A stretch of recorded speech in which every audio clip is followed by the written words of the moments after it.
Hello and welcome. You're watching To The Point. Is there confusion in India's Pakistan policy? Yesterday, top officials in the Home Ministry told several newspapers and PTI that Rajnath Singh, when he visits Pakistan next week, will hold bilateral talks with his Pakistani counterpart. But today, the External Affairs Ministry has this afternoon refuted that. And the official spokesman has added there won't even be a one-to-one courtesy call. So what does this suggest about India's Pakistan policy?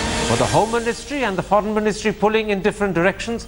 And by not meeting his Pakistani counterpart, is Home Minister Rajnath Singh losing an opportunity he should have instead taken up?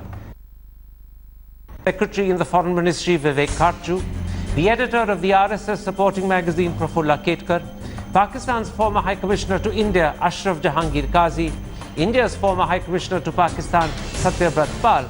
But first, I'm joined by the senior assistant editor of The Hindu, Vijeta Singh, whose paper published one of the prominent stories today to say that there would in fact be bilateral talks between India and Pakistan next week. Vijeta Singh, as I said, your paper, The Hindu, was one of many papers that today published a story citing Home Ministry officials to say that there would be bilateral talks between the Indian Home Minister and his Pakistani counterpart when Mr. Rajnath Singh visits Pakistan next week. Your paper's headline was, Indo-pak talks likely during Rajnath visit.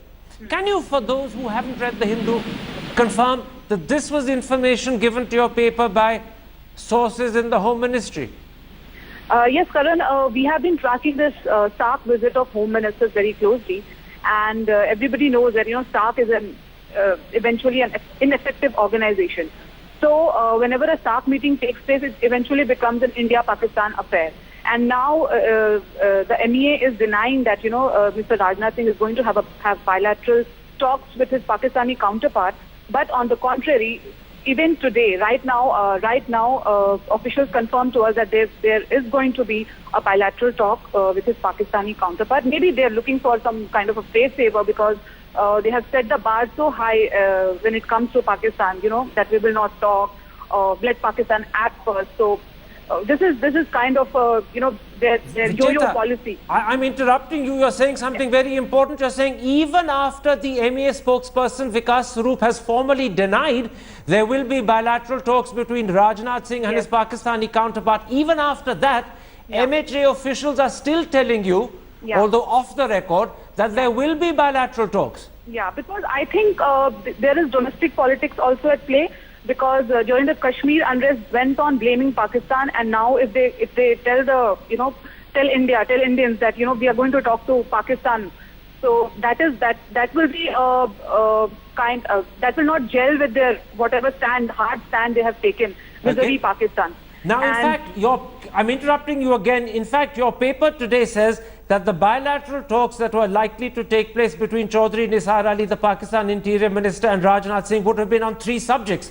And your paper identifies those 3 subjects as the Kashmir unrest, the arrest of Lashkar-e-Taiba terrorists, and the pending or forthcoming visit of India's National Investigation Agency team to Pakistan. Those were 3 subjects that were given to you by MHA officials. Is that right? Yes, of course.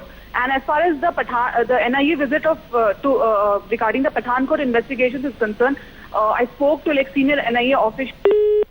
Oh, we've lost Vijeta Singh at that critical point. What a pity. We'll try and get her back, but whilst we wait to get her back, let me bring in my other guest. Satyabrat, you've just heard Vijeta Singh confirm that yesterday Home Ministry officials formally told her, although off the record, that this bilateral would be happening. And then today, even after Vikas Swarup, the MEA spokesperson, has formally said there will be no bilateral, the Home Ministry is still telling her there will be, and they're still trying to put one together. What does that tell you about the state of India's Pakistan policy? Well, I think most people have long since given up trying to make any sense of it. But clearly, there is massive confusion. They're clearly at 6s and 7s. But ultimately, if Rajnath Singh were to go to Islamabad and not to speak, it would be a massive waste of an opportunity. We've got Vijeta Singh back. Vijeta, can you very quickly confirm what you said earlier, that even after Vikas Swarup, the MEA spokesperson, this afternoon formally said there will be no bilateral between India and Pakistan when Rajnath visits Pakistan, nonetheless, Home Ministry officials are still telling you there could be one. In other words, they are still trying to put one together. Because they fear, backlash, like what is happening right now. And they even asked us to, not give it that much prominence, because until and unless the talk takes place, they don't want any hiccups to come. Still now they're saying that the bilateral talks are on. We are preparing the agenda. Let's see how it pans out in Pakistan. We are going prepared to talk to his, Rajnath Singh is going prepared to talk to his Pakistani counterpart, because he will have to raise these very pertinent questions regarding Kashmir unrest, regarding NIA team's visit, regarding Pathankot. That is the most important. Quite right. As you say, the Home Ministry is worried about a backlash. They've asked you to play it down. But whilst asking you to play it down, they're still confirming that there's likely to be a Pakistan bilateral, and they're still also trying to set it up. One other quick question before I let you go.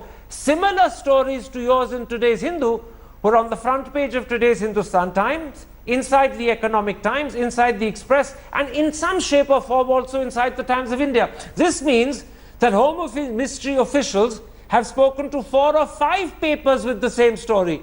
It's not just your paper, isn't that right? Yes, and this is not the first time that MEA is denying what MHA is saying. This happened during the Dolko Nisa thing, this happened during the Chinese conference thing. So it keeps on happening. The right hand doesn't know what the left hand is doing. That's very nicely put, Vijeta. The right hand doesn't know what the left hand is doing. Thank you very much for not just confirming your own story, that you were told by Home Ministry officials yesterday that bilateral negotiations or talks between the Indian Home Minister and the Pakistan Home Minister were likely to happen, but you were also told the agenda, which includes, importantly, the Kashmir unrest. And now again you're confirming, despite the Foreign Ministry spokesman denying such bilateral talks will happen, the Home Ministry, even after that denial, is still insisting it's likely to happen, and they're still trying to put it together. Thank you, Vijeta. I'm grateful for that very important set of confirmations. Let me bring in my other guests now. Vivek Arju, you have handled Pakistan policy. You were Joint Secretary in charge of Pakistan at critical times. You are Secretary in the MEA. What do you make of this state of confusion? As Vijeta says, it's a clear case of the right hand not knowing what the left hand is doing. And worse still, after the MEA spokesperson this afternoon, just about 4 o'clock, formally said there would be no bilateral, the Home Ministry spokesmen are still telling Vijeta that they're trying to put a bilateral together, that the agenda is being put together, and they're hopeful that Rajnath will meet Nisar Ali. So what do you make of this? I think 2 things. One, there needs to be far better coordination between the Home Ministry and the External Affairs Ministry, especially on a sensitive foreign policy issue such as Pakistan, and especially at this time. But as far as talks are concerned, I would say 2 things. One, the Home Minister is going for a SARC ministerial meeting. And it is conventional at such meetings that there are calls by individual ministers on the host minister. Now, the nature of that call can be decided. And if the Home Minister were to meet his Pakistani counterpart, I think there will be nothing extraordinary about it. Mr. Kaju, I want to interrupt you, because this afternoon I spoke to Vikas Swarup, the MEA official spokesperson, and he's categorically told me there will be no one-to-one courtesy call on the Pakistan Interior Minister by our Home Minister. He's categorically said it, and he said it in fact twice to me, that there will be no courtesy call. You said it was conventional for such calls to happen, but that call will not happen. Very quickly, what do you make of that before I go to Ashraf Qazi? Yeah, let me clarify that. Now, if there is no bilateral call at the sidelines of these meetings, and remember that these are calls on the sidelines of meetings, there can be a pull-aside call, there can be some kind of interaction. The point I'm trying to make is that the nature of the interaction, to my mind, is not material. What is material is the message that the Home Minister will convey. Well, And forgive in me, that sir. I'm respect- interrupting you again, Yes. Mr. Karju, because you're striving to find some way in which our Home Minister and their Interior Minister will meet and talk. No, and I'm the not. message that's coming from Please. Mr. Vikas Swarup is there will be no bilateral meeting, no courtesy meeting, and I presume there will be no pull aside either. In other words, it Well, will if there only is be none, multilateral action, only multilateral That talks. also, no, look, that also can take place. But as I said, worse, to my mind, were a bilateral of some kind of bilateral interaction to take place, the important thing is what will our Home Minister convey? Well, And let's for come to that purpose, later. the 3 At the points- moment, Mr. Karju, we are being told officially by the MEA there will be no bilateral conversation at all. Well, no as far courtesy as call. that Let is me, concerned, sir, bring in my Karan, other guest. I'll come back just to you. one point. Sir, I'll come back to you. Let me bring in my other guest. Ashraf Qazi, first of all, you've been High Commissioner in India. You were here during very difficult periods like Kargil, like the failed Agra summit, like the attack on Parliament. Now, it's another equally difficult period for the two countries. What do you make of the fact that the MEA spokesperson has told me there will be no courtesy call, full stop? As far as the MEA is concerned, our Home Minister won't even pay a one-to-one courtesy call on his Pakistan counterpart. What do you make of that? Because a moment ago, Mr. Karju described such courtesy calls as conventional. Now we're being told even that convention won't be fulfilled. Well, at the moment, Karan, I'm in Delhi, and I must confess I haven't read today's newspapers of Pakistan, but I would expect that they would wish to avail of this visit of the Indian Home Minister to have an opportunity to meet with him, whatever the modalities, in order to have an exchange of views during his visit, the purpose of which, of course, is the SAARC ministerial, and we're looking forward towards the end of the year to the SAARC summit and for the Indian Prime Minister to be able to can I visit interrupt, Pakistan. Mr. Qazi? So it would be very, very important. Mr. Qazi, to can try I and interrupt and prepare- put this to you? Can I continue my sentence? Will Pakistan feel snubbed if there is no courtesy call? After all, it is convention. And if the Indian Home Minister doesn't even follow convention and there is no courtesy call, will that be taken as a snub? It will be taken as a discourtesy. And will that have an impact on the already poor relationship? Well, it won't improve it, but I think Pakistan will still remain desirous to have a conversation with India on all subjects, because we are basically looking at the SAARC summit and the attendance of all heads of government from the SAARC countries, of course, including India. One other thing, how do you... And this would be an opportunity to take up issues. But obviously this opportunity looks, if the MEA spokesperson is to be believed, as if it's not going to happen. How do you, as a former High Commissioner to India, view the fact that in Delhi, this very evening, the External Affairs Ministry and the Home Ministry are literally at odds with each other over this question of whether our Home Minister will meet your Interior Minister? The MEA has denied it. And after that denial, the Home Ministry is still telling correspondents it's likely to happen. They're trying to put together a bilateral. So what do you make of this confusion? Well, I can only say that in Pakistan we hope to avail of this opportunity to have a bilateral discussion with the Home Minister. After all, he's an incredibly important member of the cabinet, and as such he will be aware of policies in all directions, and Kashmir comes under his jurisdiction too, even though we may have differences with regard to Kashmir.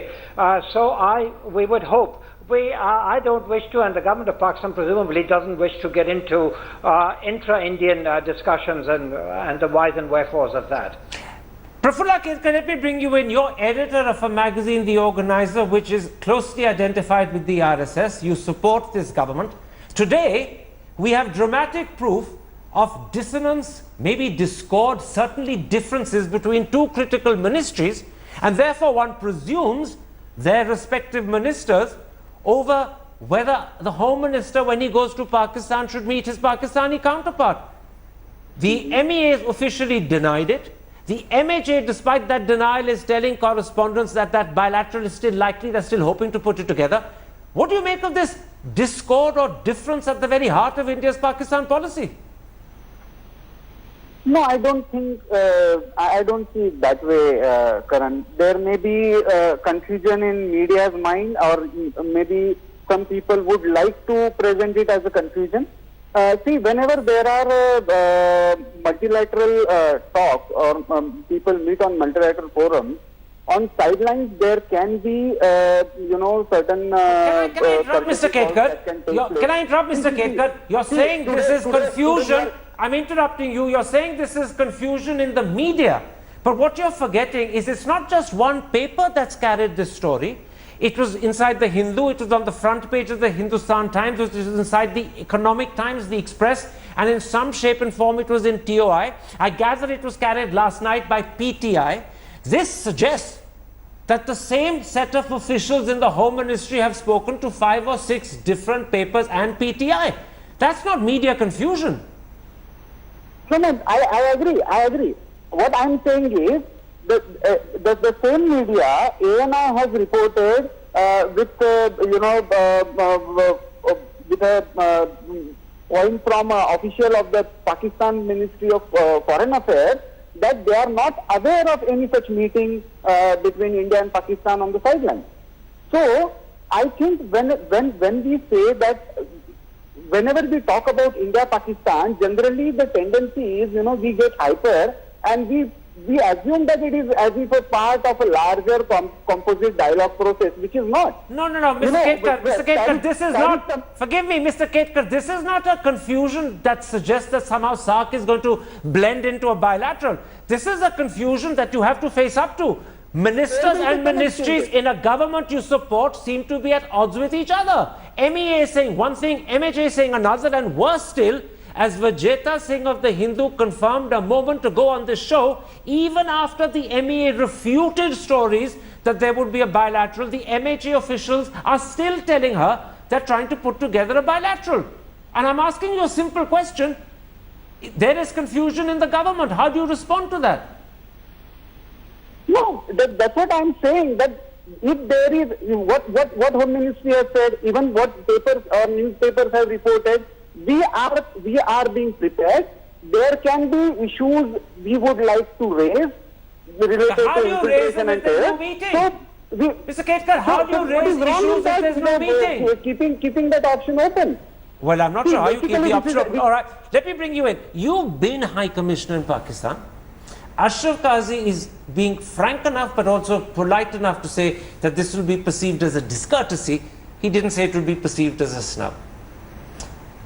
What impact will this have on Indo-Pak relations? Because this confusion will be known to Islamabad as we talk about it here in Delhi. No, apart from what it conveys to Pakistan, it certainly doesn't reflect well on India at all. Not just the confusion here, but an Indian minister going to a meeting in a foreign capital, even if it's for a multilateral event, and not going through the elementary courtesy of paying a call on the host. I think one of our finest foreign ministers, Mr. Jaswant Singh, used to say that diplomacy involved, among other things, the art of disagreeing without being disagreeable. Now, there's absolutely no reason why we have to be so boorish, so churlish. As Vivek said, there are many creative ways in which you can mask a meeting which is substantive, but call it whatever. Pull aside. But can I interrupt and say this, that the one thing that was clear when I spoke to Vikas Swarup is that in fact there will be no creative ways of masking a bilateral. There will be no bilateral opportunity at all, full stop. That's what I find completely inexplicable. And clearly this can't be the MEA's line. This is clearly something that the MEA is now trotting out as presumably now the party or the government line. What about something else? Whether it's the MEA's line or whether the MEA is pushing this at someone else's behest is another matter. But there is a clear divergence, if not discord, between the MEA and the MHA. And as Vijeta said, that discord continues even after Vikas Swarup, the MEA spokesperson, has formally denied there will be a bilateral, because MHA is still telling her they're trying to put one together. What does that tell you about two ministries and two ministers? No, as I said at the outset, I mean, they're clearly at sixes and sevens, and clearly they need to get, or the government needs to get its act together. You can't possibly deal with Pakistan and a crucial relationship like Pakistan unless all ministries are on the same page. So this is the wrong way of handling a critical relationship. Completely. Mr. Karju, do you want to comment on that? You have handled this critical relationship during Kargil, and that was one of the lowest points in the relationship. Would you agree with the comment made by Satya Pratpal that at another critical moment, this is the wrong way of handling the critical relationship? Well, I can tell you that the coordination within government and different branches of government in Kargil was absolutely flawless. That is one reason why we did so well, both diplomatically and, of course, militarily. But what about now? What about Kargil. now, sir?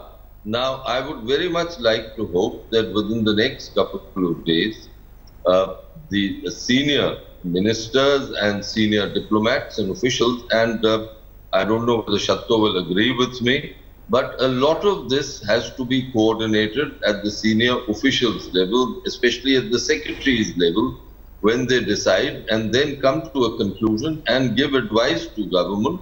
But can I interrupt you?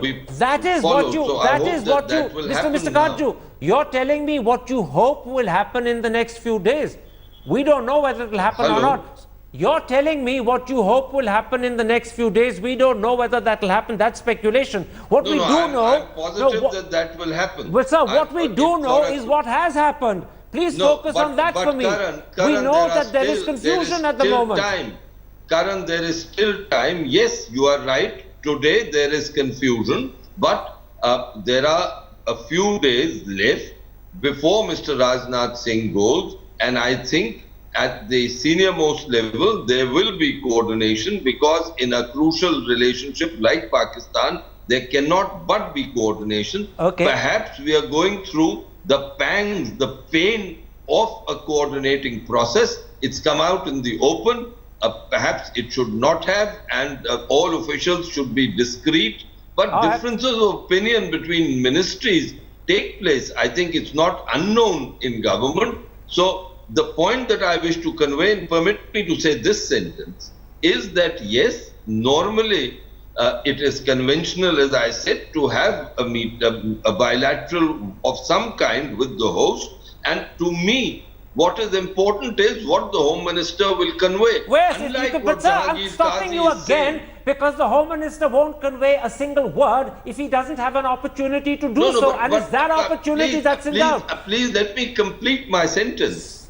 The point I wish to make is that the Home Minister does not have the remit on the external aspects of our Kashmir question and issue with Pakistan. Okay. That is the remit of the Ministry of External Affairs. Let me bring in our other guest. To his Pakistani counterpart that they should stop interfering. Why, yes, Mr. Karju, that would be perfectly all right. He can only say that if he avails of an opportunity to say it. At the moment, the MEA is categorically saying he will not have that opportunity. Now, let me bring in Ashraf Qazi. Ashraf Qazi, in effect, although Mr. Karju didn't use such language, but in effect what Mr. Karju is conceding is that there's been a bit of a, forgive my language, cock-up in Delhi, but there is enough time in hand before Mr. Rajnath Singh visits Pakistan to resolve the problem and get it right.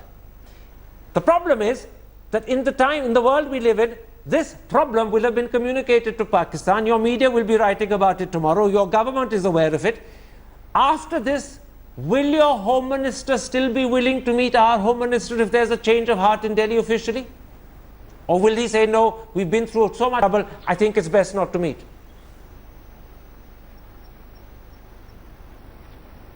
No, I don't wish to anticipate what his reaction will be. But what I can say is that despite the ups and downs of the India-Pakistan relationship in recent months, there is a mutual regard between the Prime Ministers of the two countries, and I wouldn't be surprised if they are in touch right now or will be in touch And if that really happens, they're likely to clear up the matter, which I would then sort of be bold enough to say that might open the way towards a call on his counterpart or even on the Prime Minister, and in that case they take up, even if in general terms, the state of relations and current developments in Jammu and Kashmir. We're going to take a break at that point. When we come back, we're going to turn to the second big question this show is about. By not meeting his counterpart, whether it's a pull aside, whether it's a courtesy call, or whether it's some other disguised meeting, by not meeting his counterpart in Pakistan, would Mr. Rajnath Singh end up missing an opportunity? Is this in fact a golden opportunity behind the disguise of SARC to actually raise issues and questions that need to be raised? Welcome back, you're watching To The Point, and we're talking about a certain element of confusion that this evening has crept into India's Pakistan policy, with the MEA saying there will be no bilateral when Rajnath Singh visits Pakistan with his Pakistani counterpart, but with the MHA still telling the Hindu correspondent that they're trying to put a bilateral together. Clearly, the two ministries seem to be at odds with each other. Satyabrat, is our Home Minister in these circumstances missing an opportunity when he can put together a message which needs to be conveyed? Or, given the things that he said about Pakistan, is it best that he avoids a bilateral altogether?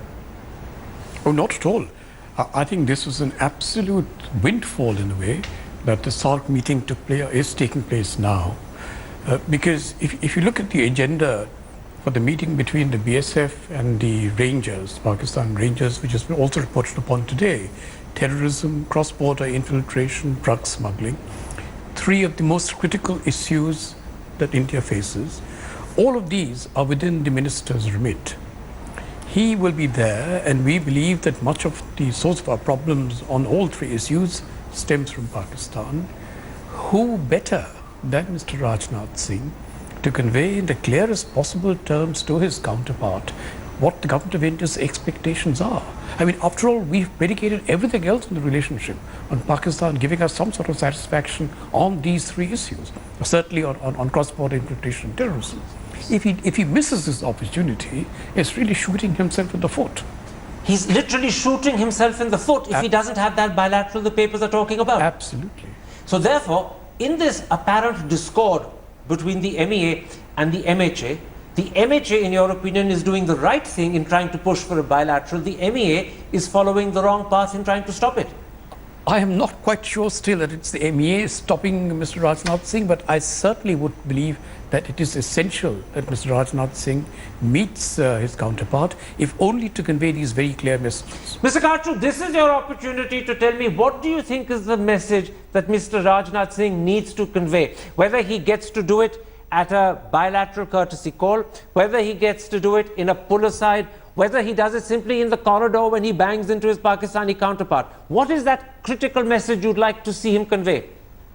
I think it should be conveyed in the clearest and most forceful terms that Pakistan's intrusiveness in Jammu and Kashmir, which is a state of the Indian Union, is completely unacceptable. That the continuation of such an approach will have the most serious and damaging repercussions on the relationship.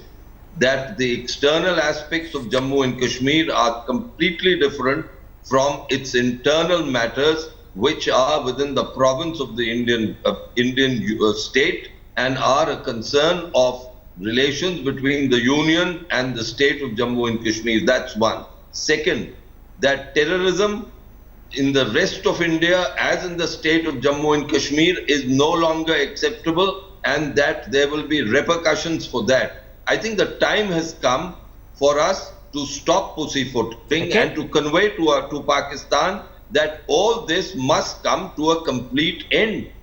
The other aspects of cooperation, etc., of course, the BSF and the Rangers have had a good meeting. There is a quiet on the line of control. But that, to my mind, was because a clear message was sent by Delhi last year that this action by Pakistan on the LOC is not acceptable.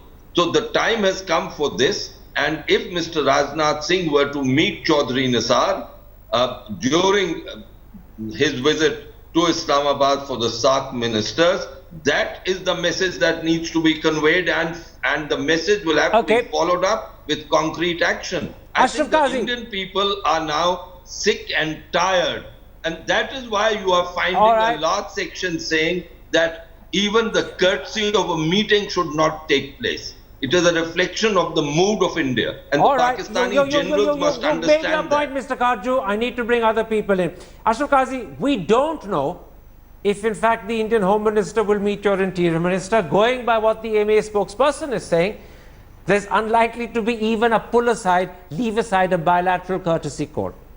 On the other hand, the Ministry of Home Affairs is still saying publicly in unofficial comments to journalists that they're trying to put a bilateral together.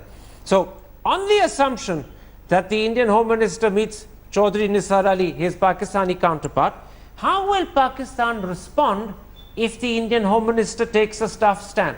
Let me just quote to you two things the Indian Home Minister said in Parliament last week. He said, I believe whatever is happening in Kashmir is Pakistan sponsored. The second thing he said in Parliament was, कहने को तो नाम पाकिस्तान है, लेकिन उसकी हर हरकत नापाक है. If that is the sentiment behind what he conveys, how will your side respond? I can tell you it will be a total waste of opportunity if what Mr. Karju has said and what Mr. Rajnath's previous statements have been form the basis of his communication with whomever he meets in Pakistan. It will be totally rejected out of hand, and it will be interpreted as a complete refusal to address the issue of Jammu and Kashmir that exists between Pakistan and India, and which has been on the agenda ever since we've had the structured talks process, which has been there for quite some time and keeps changing names. If there is going to be a meeting, the expectation would be A, that it paves the way for a summit meeting during, or a visit by the Prime Minister to attend the SAARC summit, and also provides a real opportunity for de-escalating tension between the two countries, which has existed in recent weeks. And as far as the situation in Jammu and Kashmir is concerned, Mr. Rajnath or whoever meets and conveys such a message as we have just listened to will be told in no uncertain terms that the issue that pertains in Kashmir, occupied Kashmir as far as Pakistan describes it, is as a result of the dynamics of the situation there and not Pakistani interference. And even Indian authorities and Indian journalists who have recently written, and even in your own article on Kashmir, there has been no reference to Pakistan's responsibility for the current state of affairs in Kashmir, which keeps happening from time to time as a result of the human rights and political rights situation there. So if it's going to be an opportunity for sterile polemics, then it will be a total waste of an opportunity. But if it's going to be some sort of search for I'm stopping you, Mr. Qazi. Common ground Mr. for a Qazi, more positive I am deliberately stopping you. We don't know, let's not speculate about what the two ministers will say, because we don't even know if they'll meet. But let me ask you something else before I come back to my Indian guests here. As someone posed the question, what would be the response if what Mr. Vivek Karju said that we know, the basis of the communication from the Indian Home Minister? Let me ask you a different question.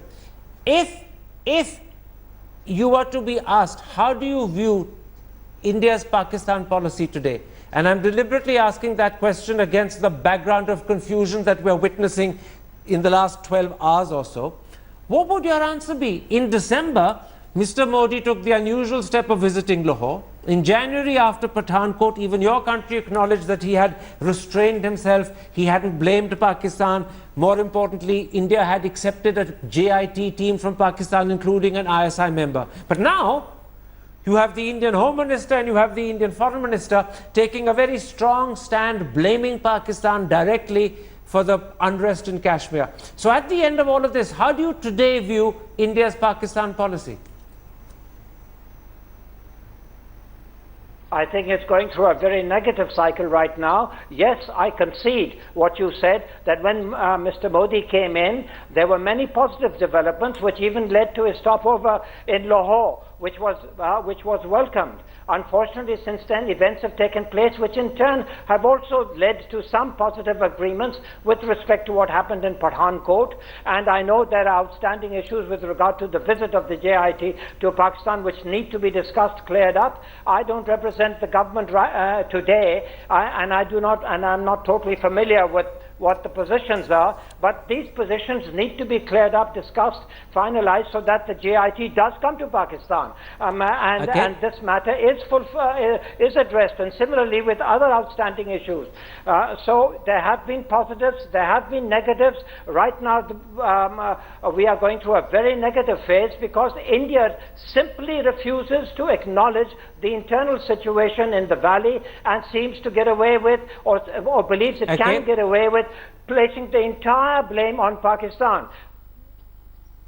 I assume that's the end of the answer because the line has suddenly died at that point, and I assume that is the end of the answer. Very quickly, how do you, as a former Indian High Commissioner to Pakistan, view Mr. Modi's Pakistan policy today? And I'm asking that against the background of confusion that we've just witnessed. Well, clearly the government is trying to find some way to keep it alive. At the moment it's moribund. But I think it can only be kept alive if we make creative use of such opportunities as present themselves. And we are not in this instance. In this instance we are not, and this was, as you said, a golden opportunity. It still is the golden opportunity. I hope Vivek is right, that we still have a few days and the government can get its act together, because it really would be we would simply be doctrinaire and as I said earlier, shoot ourselves in the foot if we passed up this opportunity for Mr. Rajnath Singh, even to convey very tough messages which need to be conveyed, but they need to be conveyed at his level for them to be taken seriously. So today, in a nutshell, is not a good day for Indian foreign policy with Pakistan? No, I don't think so. My thanks to you for coming to studio. My thanks also to all my other guests for joining me, and my apologies to Mr. Ketkar. I don't know quite why, but that line broke once again. Unfortunately, we've had terrible trouble today because of the terrible rain that's been falling. The OB to Mr. Ketkar didn't work, but the phone has also collapsed, which is why we didn't have him back in the second half of the show at all. My apologies, Mr. Ketkar. My thanks to all my other guests for joining me. Goodbye. Good night.